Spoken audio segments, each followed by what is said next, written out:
What is up, and welcome back to the Vegas FC career. And this is supposed to be the playoff episode. First playoff game in Vegas club history. We have LAFC at home in the conference semifinals after our first round bye, but you're not going to see that. I've already played it, actually. It's already done.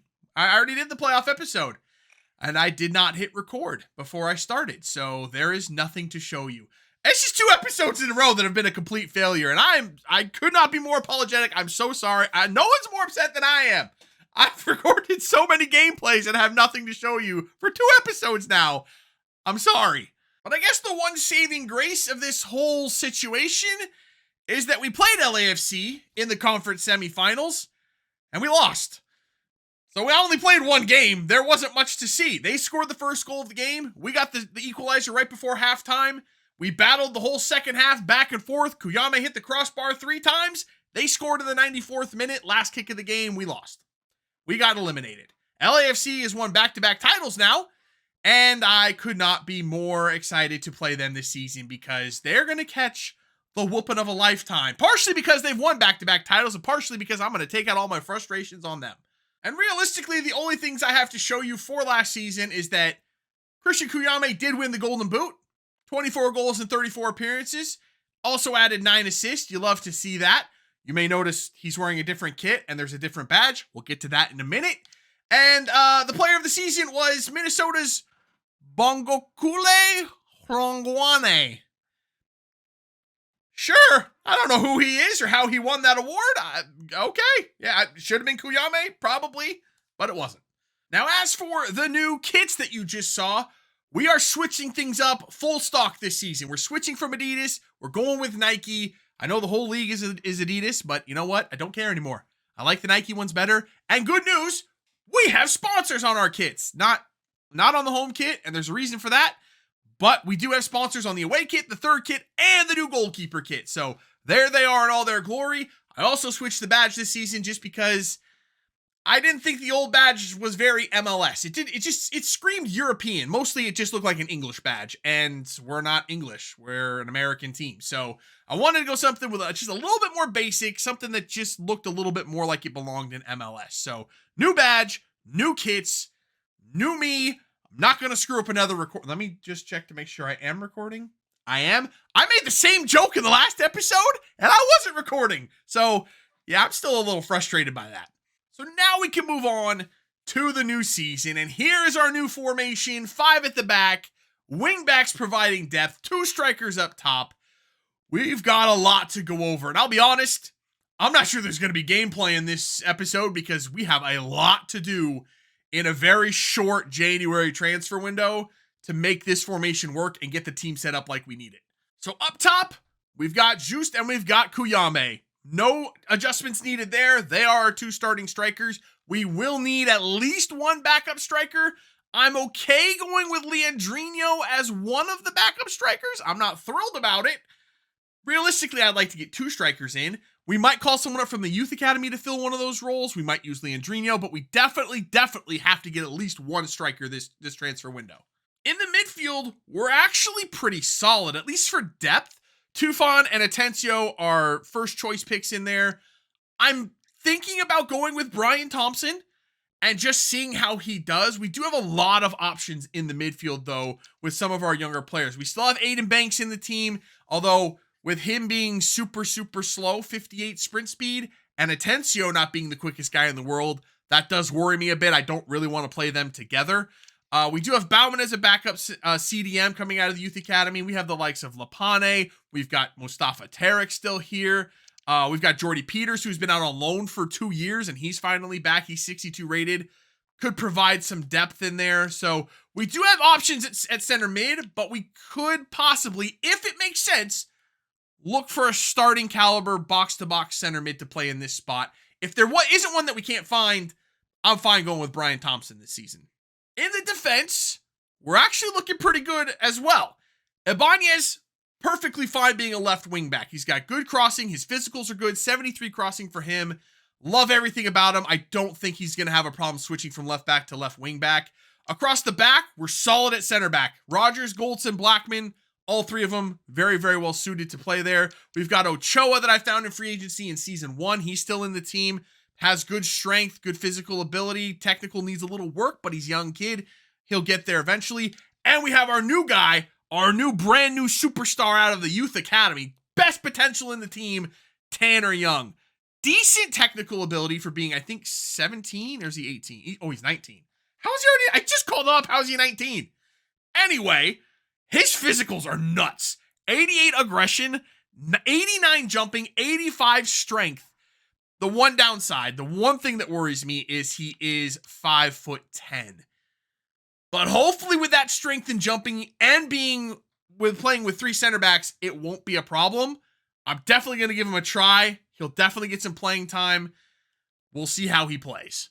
So center back is strong. Right back or right wing back, we do still have Nikolai Alho, who is a natural right wing back. I probably will look for a starting caliber, someone closer to 70 rated for this position. If I can't find one, I'll still look for a backup right wing back and roll with Alho because he has played really, really well. I think he's played above his 67 rating. He is 31, but he's not decreasing in any of his stats yet. So I'm okay rolling with him if we have to, but I will be looking to find a starting caliber player for that position. Unfortunately, Akil Watts, who played so well for us last year when Alho had to leave for international duty, Watts stepped up and took that spot and didn't give it back. He's just not a right wing back. He's not an attack-minded player, and I do need someone that's more attack-minded to play in that position for this formation. 57 crossings not going to get it done, and I can't even train him to increase those stats. So, unfortunately for him, I'm probably going to have to move on from him, which is really sad because I really, really liked him. And here is the updated roster list. And I swear down, if I don't switch it back to the gameplay after showing this, I will delete my channel because I cannot possibly make that same mistake twice. But here is the updated roster list. We are setting the salary cap at $80,000 per week this year, down from $100K of the last 2 seasons. Our current roster sits at $66,000 per week in wages. We have $14,000 to play with. That's not too bad. When you add in the fact that we're looking to sell some players because we're switching formation, Michael Johnston, probably going to have to sell him. We don't need him. We don't play with wingers. He's on $6,600 per week in wages. That's a good chunk of change. I'm going to look to sell David Shevchenko because he was a default player from our expansion team when we got here. Going to move him out, get a new player in. He's on $5K per week. That's $11,000 right there. Also going to look to move Boadu Acosti because he was just a depth player we picked up from last season at the end when we needed a winger. He's also crap. Don't want him in the team. And he's on $3,100 per week in wages. So we're going to have a lot of money, a lot of room to play with. And we don't have many positions that we really need. So we should be looking pretty good. So looking at the contracts for the upcoming season, we might have a slight problem on our hands. I'm hoping we don't, but we might. Connor Goldson and Christian Kuyame both have 1 year left on their contracts. Obviously, I want to re-sign both of them. Goldson is now the captain. You don't know why. Tufan was the captain. I guess I should explain this. Tufan, after we lost to LAFC in the playoffs, came to me and said he's worried that we're not going to be in a position to win a trophy this season. Obviously, we weren't. We were eliminated from the playoffs. We had no other opportunities to win trophies. He basically tried to turn the whole locker room against me and let him mutiny. I wasn't happy, so I stripped him of the captaincy and gave it to Goldson. Now, I'm willing to forgive Tufan. He's been very good for us. But he's no longer going to be the captain. It is going to be Goldson. My assistant coaches wanted it to be Goldson all season anyway, so we're just going to roll with that.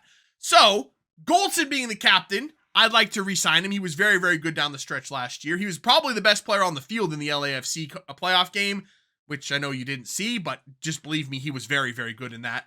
Christian Kuyame, obviously we want to bring back, but he could be the issue here because our objectives... And we know how the board are with objectives because I almost missed one last season. They almost fired me for it. And it was a medium objective, which is what our financial objective is. And being the 3rd season this year, within 3 seasons, I have to increase the club worth by 100% through player sales or competition prize money rewards. Now, MLS doesn't really give out prize money rewards. It's very, very small, like $100,000 for winning the US Open Cup and like $200,000 for winning MLS Cup. We're not going to get it through that. We're going to have to sell players. The good news is we are looking to sell quite a few players. Hopefully we can achieve this through the players I want to sell and not be forced to sell one of our designated players because I really don't want to do that. And I have gone ahead and given some new contracts to some youth players that wanted one. Bryant Thompson, now on $1,200 per week in wages, so he's no longer on a youth contract. He will count towards our salary cap now. The good news is he only went up by like $700 per week, so it's really not that big of a deal. Same with Tanner Young, now on $1,400 per week, and Joey Morris, only on $900, but he is no longer on a youth contract. And yeah, I did record the whole sequence of me going through and re-signing those players, but wouldn't you know it, left it on the damn spreadsheet again. So you didn't see it, and I had to re-record this section. So yeah, I'm still struggling. So I already had my scouts checking for center mids from last year, and there are some interesting ones in here, like Danny Leyva. One of my objectives is to bring in an American, so I'm kind of looking at any American options, but I promise I won't bring in any more Sounders in this career. I've already brought in 2, plus Sam Rogers was a Sounders graduate, so I don't want to do any more Sounders, but the temptation is mounting to bring in Leyva, pair him with Atencio, but I won't do it. Timbers, however, didn't say anything about them, and if there was one Timber I would want to bring in, it would be Eric Williamson. He fits kind of what we're looking for.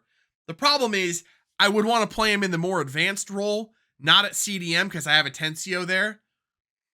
59 shooting worries me. I'm not sure that's a great fit, but the wages are cheap. The value, 1.9 million in value. That's it. You're having a laugh. Surely not. They're asking 2.1. We could get him for 1.8. Not that money's an issue, but that is a really good value. A player that I found that happens to be a free agent is Ramon Pascal Lundqvist, center attacking mid and center mid, can also play striker, but I'm not sure anyone in their right mind would play him there. His physicals are okay. He's not the quickest guy in the world with 63 sprint speed. Technical ability, though, is off the charts. I really, really like the look of his technical ability. And interestingly, he has the dead ball attribute. We lost our free kick taker with Nico. It might not be a bad idea to look for someone that can actually take free kicks. This guy ticks a lot of boxes. Defense isn't great, but I'm not sure it really matters with the position we're trying to play him in. I'll add him to the list. So with us having to bring in an American, I don't typically like taking players off other MLS teams in MLS career modes because they have a really hard time replacing them. But because we have to bring in an American, our options are kind of limited to the positions we're looking for and the players available to us that are from the United States. So I am kind of scouting some more MLS teams, and Frankie Amaya is another one that I really, really like the look of. Physical abilities look fantastic. He has no jumping and no strength because he's kind of small. He's like 5'7". He's 5'4". I didn't know he was that short. That's wicked short. I have second thoughts, but his physicals do look good. Technical ability looks fantastic, again, for what we're looking to do with him. And he has the ping pass play style. 5'4", though. I'll add him to the list. We'll see. Well, look who's popped up in my scouting report. Ooh. I'm not going to. I'm not going to get Christian Roldan. That would make our team absolutely ridiculous, especially in the spot I want to play him. He is actually perfect for that role. I'm not going to get him. I'm going to add him to the short list just because I want to see what his play styles are. Long ball pass, rapid, and relentless. Oh, he's so good. He's so good. Look at the physicals. Oh, the physicals are so good. The technical ability is off the charts as well for what I need. Oh, he's so perfect. I want him so bad. What's his wages, though? $545. What kind of witchcraft is Seattle using up there to get players like him on $545? What am I looking at here? This might be the last center mid that I look at for right now, and it's Julian Gressel. I love Julian Gressel. He's just such a phenomenal MLS player, and the versatility that he brings, he can play center mid or right wing back, which is also a position we're looking at. So I could sign him for center mid, and if I find another center mid, I could just play him at right wing back. It's kind of a perfect scenario for us. The crossing at 75 says he probably should play right wing back, or at least out wide somewhere. He's not the fastest guy in the world, but he is just a really, really solid player. The issue here, $8K in wages. It's not a designated player, but the wages are up there. And I'm not sure we're going to have the flexibility to do that. I think he's definitely going on the list. He's at the top of the list at this point, but I kind of need to price some other things out, sell some players to see how much money we have. A name that just randomly popped into my head was Kyle Duncan from New York Red Bulls. He came up with New York. I think he went over to Belgium for a little while, but then got loaned back to New York. And I think he's either back permanently or he's back on loan. But in game, he's back with New York permanently. His physicals look really, really good. He's quick as anything. The technical ability is nothing crazy, but he can cross and he can dribble. I think as a wingback, he's also got the rapid play style because, I mean, he is fast. As a wingback, he ticks a lot of boxes. And less than 5K per week in wages, that's not a bad option. Now, if you've been around the channel at all, you know there's one player that pretty much fits exactly what we're looking for, and it's DeAndre Yedlin. You know he's my guy. He's a Seattle dude, former Sounder. Love DeAndre Yedlin.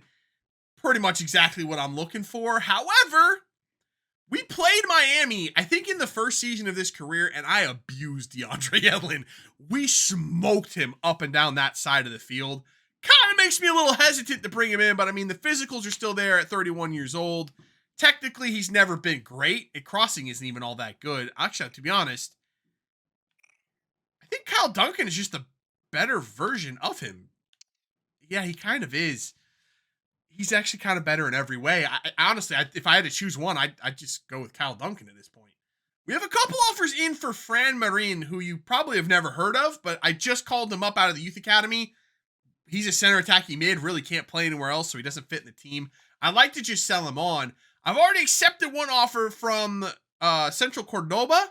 I'm even sure really where they're from, but we have an offer in from Seattle, and you know me. I'd like to sell them to Seattle if we can. They're offering $900K. I bet I could get at least $1 million out of them. And it would kind of repay them for taking Nico from them. So I would like to do this deal if we can. All right, I'm not going to lie. Seattle are kind of being dicks about it. They won't go above $900K. So I'm going to try to add a sell-on clause because he does have some potential to him. Let's go. We go 10% on the sell-on clause. See what they say about that. Now they went up to 960K. I'll be honest, that's less than Cordoba are willing to pay.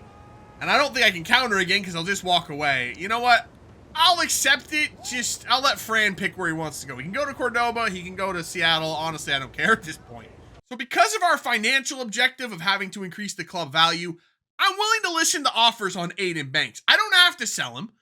But if the right offer came along, I'd at least be interested. He is 30 years old and slower than molasses, so I think we could probably get someone to replace him pretty easily. But I am not willing to listen to offers from LAFC. That bridge is burned. I'm done with them. I'm coming for them this season. We will dethrone them. They will not win another title, and I'm not giving them another player. We have our first offer in for Michael Johnston. It is from Osasuna, so at least it's a team in a bigger league. 4.2 million though. Let's see if we can't get a little bit more money from them. It says his market value could be as high as 5.4. With us trying to raise the funds for the financial objective, I'd like to get as much as possible. So let's see if we can't go to 5.2. I don't think they'll go that high. That's a full million over what they offered. I very much doubt that they will, but maybe. Let's see what they have to say about 5.2. They are going to go 5.2. What the heck just happened? So we have finalized the deal for Fran Marin. I just don't know exactly where he's off to now, but we are seeing him out the door before he ever stepped foot on the pitch for us. I literally just called him up and now he's out the door. Where did he go? He did end up picking Seattle. I'm not entirely surprised. He wanted to stay in the United States, so he goes to Seattle. We don't make as much money as we would have if he'd chosen the other place, but I'm okay with it. We have an offer in for David Shevchenko from Royal Antwerp. I'll be honest, I didn't realize his market value was so low. I mean, he's only 25 years old and he's 72 rated. The problem is, has zero potential. He's kind of maxed out at what he's going to be. So I guess I shouldn't be too surprised. Again, our financial objective, we need as much money as possible. So I'll try to get more money out of him. I think that his market value said up to 4.2 million. I feel like I left some money on the table with Michael Johnston. I'm not going to lie. The fact that Osasuna took that first offer kind of scares me a little bit. I probably didn't do as much as I could have there. So let's try to get, let's go 4.4. That's above his market value. I don't think Antwerp has as much money as Osasuna, but let's give it a try and see what they say. And they're good with 4.4. Am I screwing this up massively? I feel like I'm not doing a very good job here. We have another offer in for Shevchenko now. This one is from Celtic. I know they've got a little bit of money, so let's negotiate with them. I already got 4.4 hard offer from Royal Antwerp, so I'm going to crank this offer up a little bit.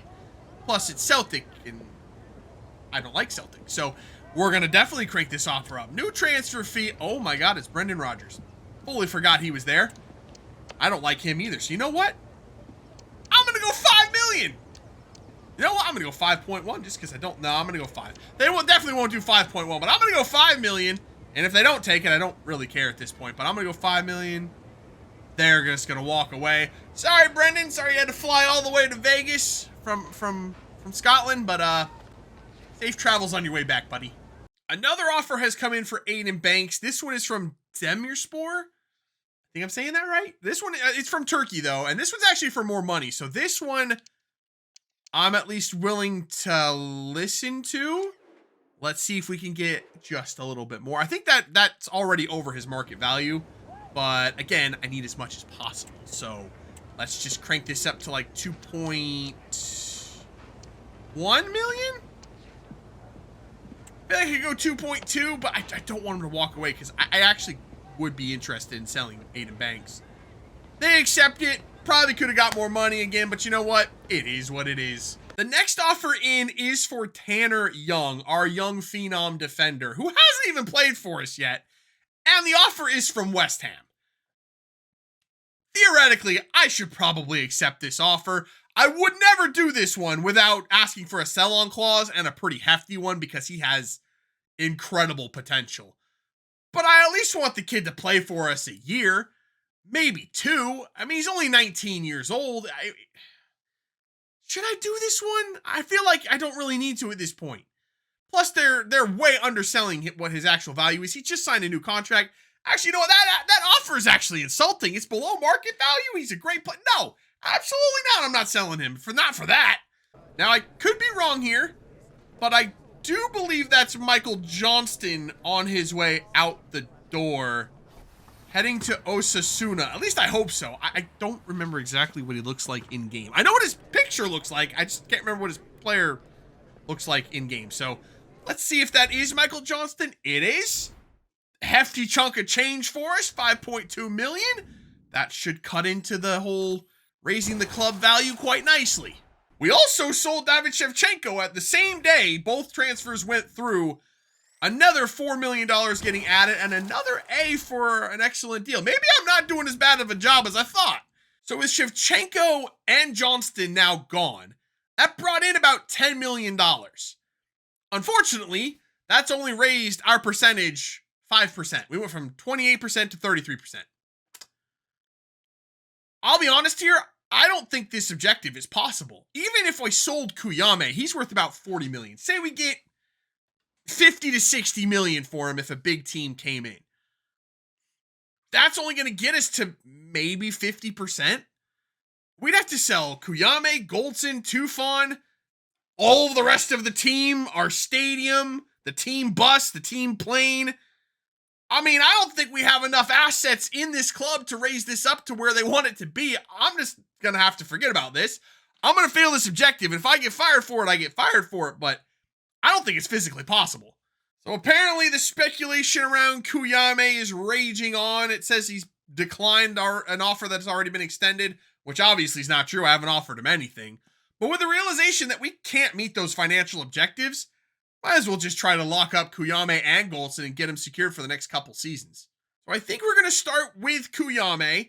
His market value is 51 million. I swear it said his market value was 42 million.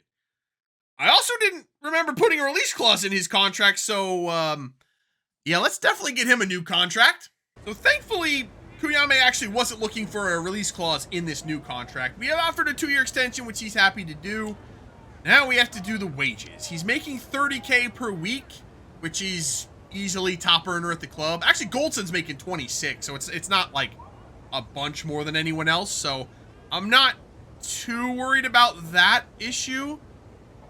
He has gone up, though, since we brought him in. You know what? I'm just going to offer him 30K again. I wish they would have come in with the initial offer, because I honestly don't know what to give him. I have $25 million to spend, though. I have plenty of money to get this done. Let's just offer him 30 million and 300. Let's go 400K. You know what? I can offer him 500K because it honestly doesn't matter at this point. So let's offer him that. See what he says. He's good with 30K. I'm good keeping him at 30K. All's good in the hood. Kuyame staying in Vegas. So Connor Goldson did not have a release clause on his current contract, and he doesn't want one on his new contract. But he was a little reluctant to sign an extension, which I'm not sure if I should be worried about that or not, because he only has 11 months remaining. I don't even know. I don't know what to think about that. He's 32. I don't know. But we do have him on a 1-year extension now, so he'll be good through this year and next year. It'll at least allow us to negotiate maybe a further contract next season. And to be honest, I'm actually kind of okay going year to year with him. So he's on 26K. Let's offer him 25.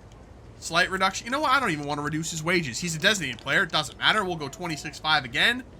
And we'll offer him a nice little hefty signing bonus. Not going to give him as much as Kuyame because he's not anywhere near as good as Kuyame. So we'll offer him 26.5 and 300K bonus. He's good with that. Captain returns for another season. So now that the initial flurry of deals have been done and we've re-signed some players, here's a look at the new financial situation regarding the salary cap. We're at $58,600 per week in wages. Over $20,000 under the salary cap. I think at this point we have a pretty good idea of what we have to work with. So let's go get some signings done of our own. The one thing I want to do before I sign any players is I kind of want to get an idea of what Elijah Juice would want as a contract extension. He's on $4,500 per week right now, which is just criminally low. He deserves a new contract, but I am slightly afraid that, yeah, he's going to want a designated player deal. We don't have a designated player spot. He does have 4 years left on his contract, though, so he's kind of stuck. Unless he starts creating a problem and asks to leave, which could happen. But at least for this season, he might just kind of be stuck here.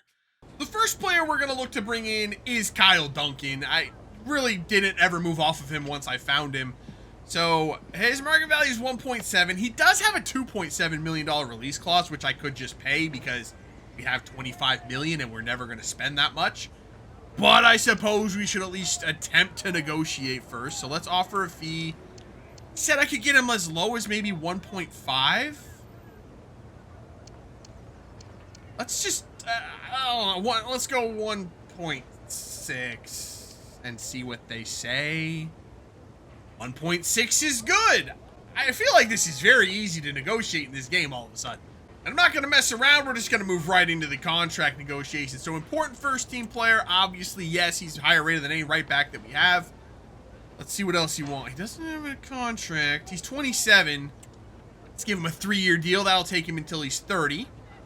No release clause. My man, love to see that. Obviously don't want that in there. What do you want for money? He hasn't offered anything.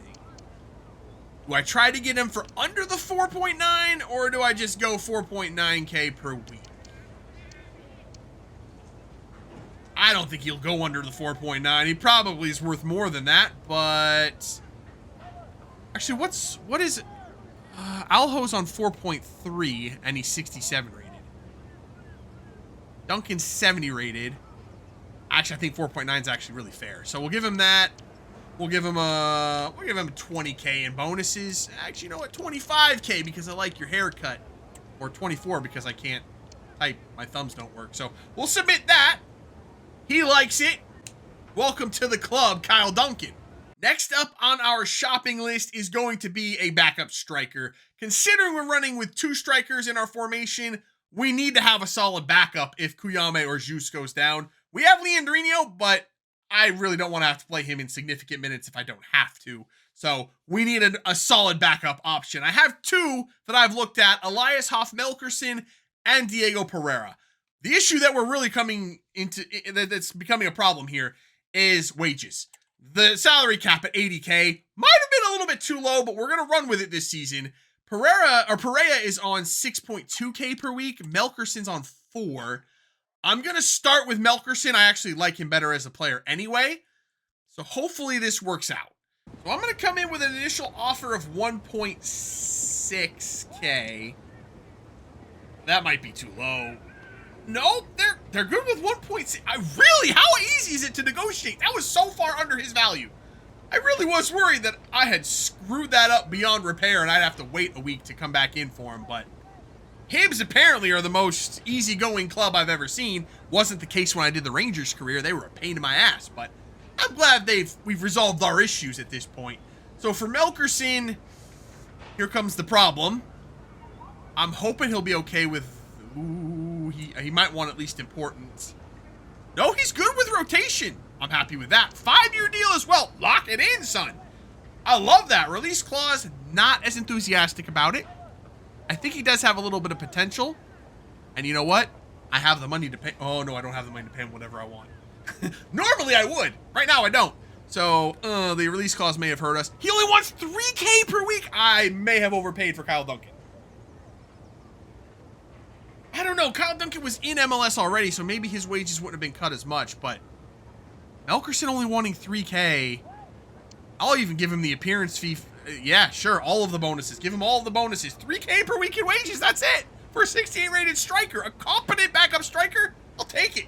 Well, there's a new wrinkle. Sam Rogers wants a new contract. He didn't want a new contract when I was looking before. Oh, boy. Okay. Here's the thing. I have Tanner Young. I don't actually need to re-sign Sam Rogers. I'm going to say we'll get to it soon enough. We'll go take a look. But I do have an ace up my sleeve. I do have Tanner Young sitting there, and I could just play him. So Sam Rogers is on $3,100 per week. He's got 3 years left on his contract. Does he deserve a new contract? Yes, he does. He's definitely worth more than that. Do I have the funds to do it? Technically, yes. Depends on what else we want to do in the transfer window.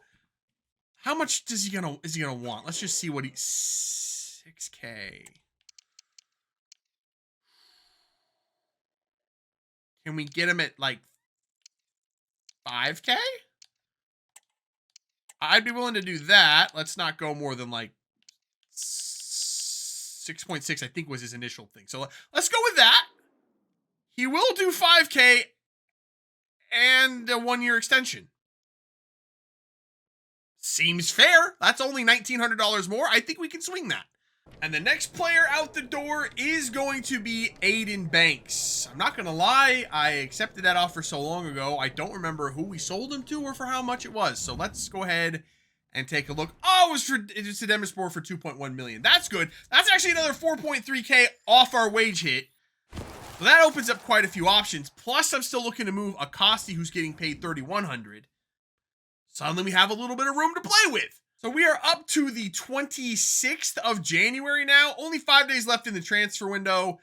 I haven't had any offers in for Boadu, Acosti, and I desperately need to get him off the books. I don't have a spot to play him. I just don't need him, and nobody wants to come in for him. So I'm just going to release him, 139K. We can eat that. That's not a problem for us. So we get rid of him. That's another $3,100 off the wage budget. And if I do some quick math here, actually, I don't need to do math.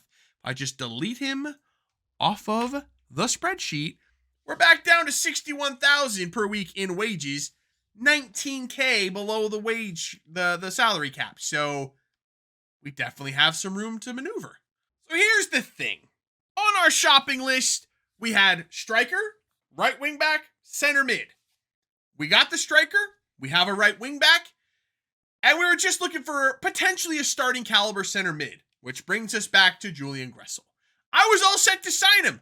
Then I thought, I'll have a look through the free agency and see what kind of regens are in there, just for laughs. Probably not going to sign any of them.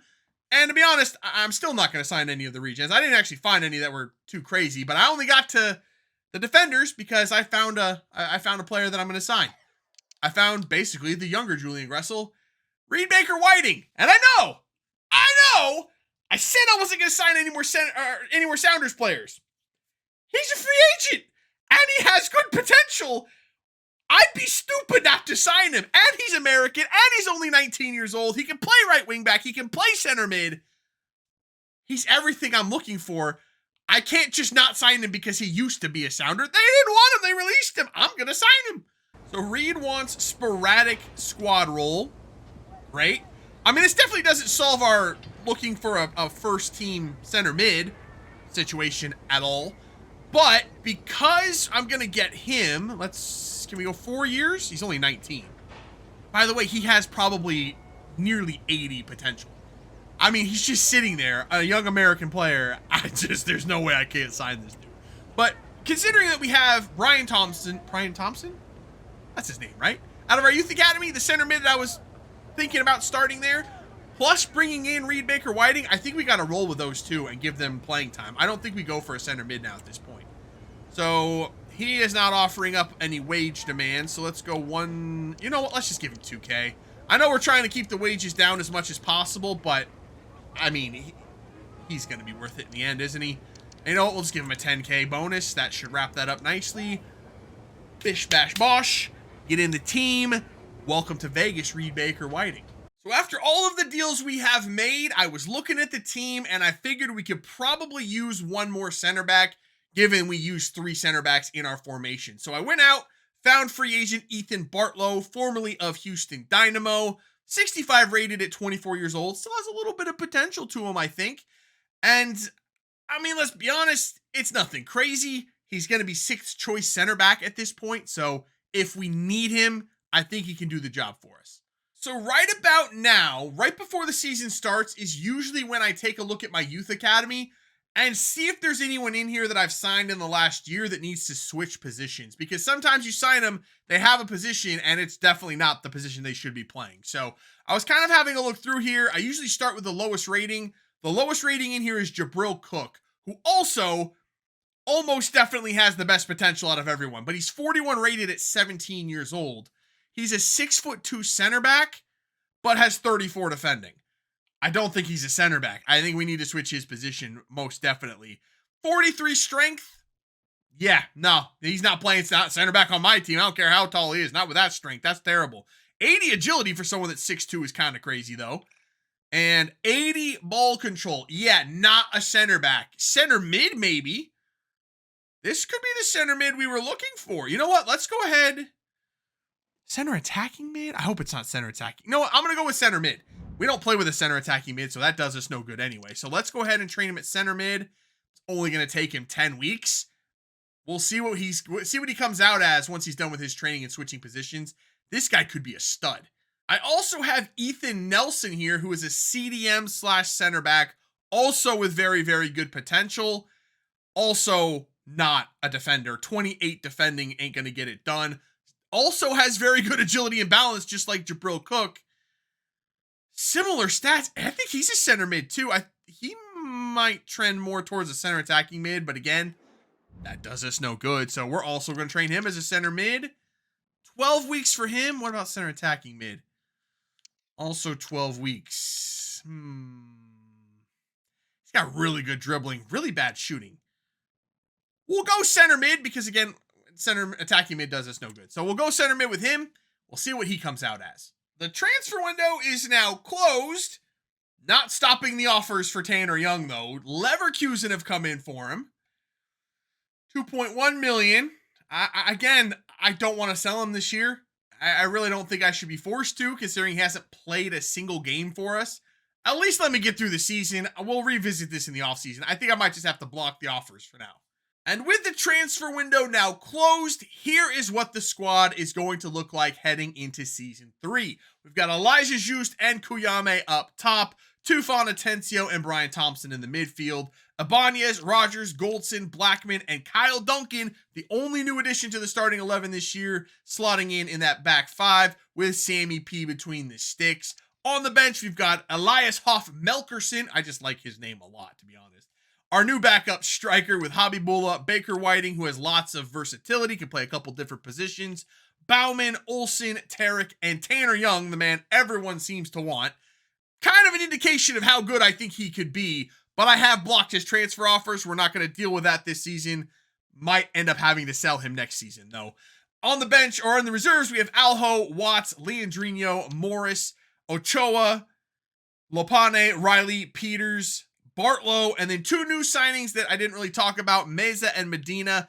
Just signed them to complete an objective because I know how pissy the board gets about their objectives, so wanted to make sure I got everything done for them. Medina actually could probably play for us this season.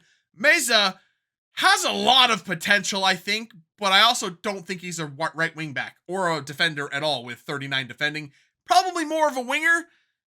I'm probably going to sell him as soon as I can because I don't think he really fits in the team. So that's the whole squad. That is what we're looking like.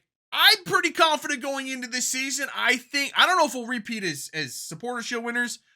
I just want to make a playoff run this year. I want to win our first playoff game in club history. I want to at least try to win a couple games, maybe make it to the final. I don't know. Just a good showing in the playoffs. We've won the U.S. Open Cup. We've won the Supporter Shield. The only thing we haven't done is make a playoff run. That's our main objective for this season. So with that, we're going to end it there for today. If you're excited for season 3, let me know by leaving a like below. Subscribe if you're new, and I will see you when we come back to start season 3 with Vegas. See ya.